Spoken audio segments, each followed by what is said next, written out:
இன்றைக்கி நாம் என்ன ரெசிபி பார்க்க போகிறோன்னா, உங்கள் வீட்டில் பனானா இருக்கா? கண்டிப்பாக இந்த ரெசிபியை ட்ரை பண்ணி பாருங்கள். அவ்வளோ டேஸ்ட்டாக இருக்கும். கண்டிப்பாக எல்லோரும் ட்ரை பண்ணி பாருங்கள். இதுக்கு நான் ஒரு 2 பனானா எடுத்திருக்கேன். சின்ன சின்ன பீசஸாக இது மாதிரி கட் பண்ணி எடுத்துக்கோங்க.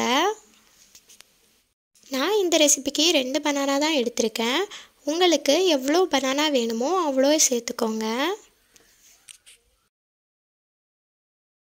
அப்புறமா நாம் சின்ன சின்ன ஸ்லைசஸாக கட் பண்ணி வச்சுருக்கிற பனானாவை எல்லாம் ஒரு மிக்ஸி ஜாரில் சேர்த்துக்கணும். இந்த மாதிரி எல்லாத்தையும் மிக்ஸி ஜாரில் சேர்த்துக்கோங்க. இந்த ரெசிபி நிஜமாகவே ரொம்ப டேஸ்டியாக இருக்குங்க. கண்டிப்பாக எல்லாரும் ட்ரை பண்ணி பாருங்கள். வெறும் பனானாவும் கோதுமை மாவும் மட்டும்தான் இதுக்கு தேவை. கண்டிப்பாக எல்லாரும் ட்ரை பண்ணி பாருங்கள் இந்த ரெசிபியை. இப்போது நான் இந்த மிக்ஸி ஜாரில் 1 கப் அளவில் கோதுமை மாவு சேர்த்துருக்கேன். நீங்கள் எவ்வளோ பனானா சேர்க்குறீங்களோ அதுக்கேற்ற மாதிரி கோதுமை மாவு சேர்த்துக்கோங்க. நீங்கள் எவ்வளோ கோதுமை மாவு சேர்க்குறீங்களோ அதுக்கேற்ற அளவில் நாட்டு சர்க்கரை சேர்த்துக்கோங்க. நான் 1 கப் கோதுமை மாவுக்கு 1 கப் நாட்டு சர்க்கரை சேர்த்துருக்கேன். நாட்டு சர்க்கரைக்கு பதிலாக நீங்கள் வெல்லம் கூட யூஸ் பண்ணிக்கலாம். அப்புறமா நான் ஒரு முட்டை எடுத்துக்கிட்டேன். 1 கப் கோதுமை மாவுக்கு 1 கப் நாட்டு சர்க்கரை, 1 முட்டை கரெக்டான அளவாக இருக்கும். நீங்கள் எவ்வளோ அளவு எடுத்துக்கிறீங்களோ அதுக்கேற்ற அளவில் மாற்றி மாற்றி சேர்த்துக்கோங்க. 1/4 டீஸ்பூனுக்கும் கம்மியாக உப்பு சேர்த்துக்கோங்க. அப்புறமா தேவையான அளவில் ஏலக்காய் தூள் ஆட் பண்ணிக்கோங்க. இவ்வளவும் ஆட் பண்ணதுக்கு அப்புறமா தேவையான அளவு சோடா உப்பு ஆட் பண்ணிக்கோங்க.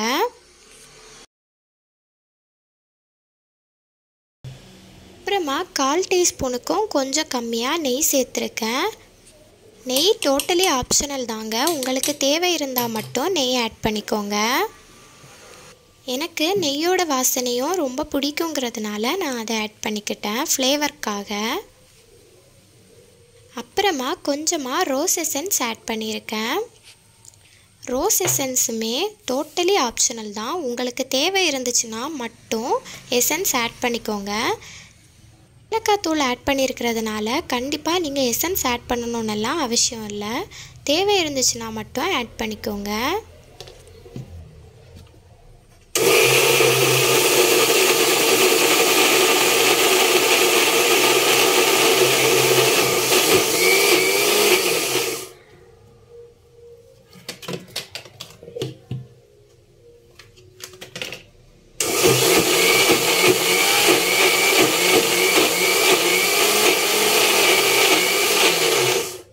அளவில் நல்லா அரைச்சி எடுத்துக்கோங்க. நல்லா ஃபைன் பேஸ்ட்டாக அரையணும். அப்போ தான் ரொம்ப சூப்பராக இருக்கும்.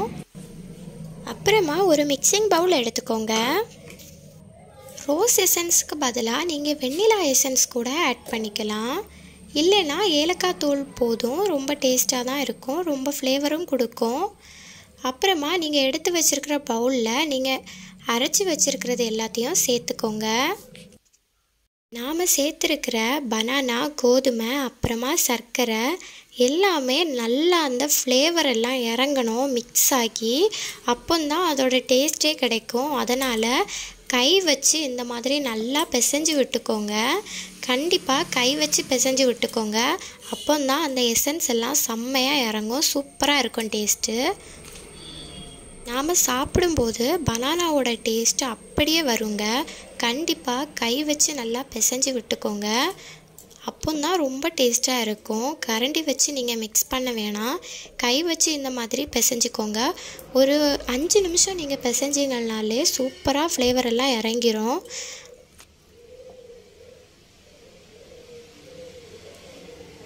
அப்புறமா இன்னொரு கடாயில் ஆயில் தேவையான அளவில் சேர்த்துக்கோங்க.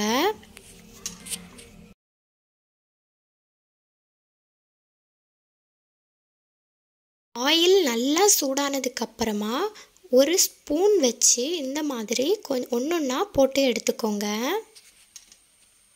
பாருங்கள், இந்த மாதிரி ஒன்றொன்னா போட்டு எடுத்துக்கோங்க. நாம் சோடா உப்பு சேர்த்துருக்கிறதுனால அப்படியே இருக்காது. நாம் போட்டது டக்குன்னு விரிஞ்சிரும். பாருங்கள், விரிஞ்சு வரதை. வெளியில் நல்லா முருகுனது மாதிரி ஆனதுக்கப்புறம் இந்த ரெசிபி ரெடி ஆகிரும். இந்த ரெசிபி சாப்பிட்றதுக்கு எப்படி இருக்கும்னா பனானாவோட டேஸ்ட் வந்து அப்படியே இருக்கும். பனானாவோட டேஸ்ட்டும் இருக்கும், பனானாவோட ஃப்ளேவரும் இருக்கும். அப்புறமா வெளியில் டேஸ்ட்டு சூப்பராக முறுமுறுன்னு இருக்கும். அதே உள்ளே பார்த்தா கொஞ்சமாக வேகாதது மாதிரி இருக்கும், வெந்தும் வேகாதது மாதிரி இருக்கும். அப்படி தான் இருக்கும் இந்த ரெசிபி. சாப்பிட்றதுக்கு செம்ம டேஸ்ட்டாக இருக்கும். வெளியில் பார்க்குறதுக்கு முறுமுறுனும் உள்ளே பார்க்குறதுக்கு வெந்தும் வேகாமலும் அப்படி இருக்கிறது தான் இந்த ரெசிபி. கொஞ்சம் டிஃப்ரெண்ட்டாக இருக்கும். அண்ட் ஒரு 5 மினிட்ஸ் கூட ஆகாது. கண்டிப்பாக வீட்டில் எல்லாரும் இதை ட்ரை பண்ணி பாருங்கள். சின்ன பிள்ளைங்களுக்கு ரொம்ப பிடிக்கும். கண்டிப்பாக ட்ரை பண்ணி பாருங்கள். எல்லாரும் ட்ரை பண்ணி பாருங்கள். அவ்வளோ டேஸ்ட்டாக இருக்கும். 5 மினிட்ஸில் ஒர்க் முடிஞ்சிரும். ரொம்ப ஈஸியான ஒரு ரெசிபி தான். வீட்டில் இருக்கிற சின்ன சின்ன ஐட்டம்ஸ் வச்சு நாம் ஈஸியாக இந்த ரெசிபியை செஞ்சுக்கலாம். ஈவினிங் டீ காஃபி கூட வடை எதுவும் சேர்க்காம இந்த மாதிரி ரெசிபி ட்ரை பண்ணி சாப்பிட்டு பாருங்கள். செம்ம டேஸ்ட்டாக இருக்கும். கண்டிப்பாக நீங்கள் திரும்ப திரும்ப செய்வீங்க. ஒரு 5 மினிட்ஸ் தான் ஆகும் இந்த வேலை முடிகிறதுக்கு. பனானா இருந்தாலே போதும். வேறு எல்லாம் வீட்டில் இருக்கிற சின்ன சின்ன ஐட்டம்ஸ் தான். கண்டிப்பாக இதை ட்ரை பண்ணி பாருங்கள். செம்ம டேஸ்ட்டாக இருக்கும். இந்த பனானா தான் சேர்க்கணுன்னு ஒன்றும் இல்லைங்க. நீங்கள் எந்த பனானா வீட்டில் இருக்கோ அந்த பனானா சேர்த்துக்கிட்டாலே போதும். எந்த பனானா சேர்த்தாலும் டேஸ்ட் இதே அளவில் கண்டிப்பாக இருக்கும். பாருங்கள், ஃபஸ்ட் உள்ளது எல்லாத்தையும் நான் எடுத்துக்கிட்டேன். அதுக்கப்புறம் அடுத்ததாக மீதம் இருக்கிற மாவை கொஞ்சம் கொஞ்சமாக இந்த மாதிரி சேர்த்துக்கிறேன்.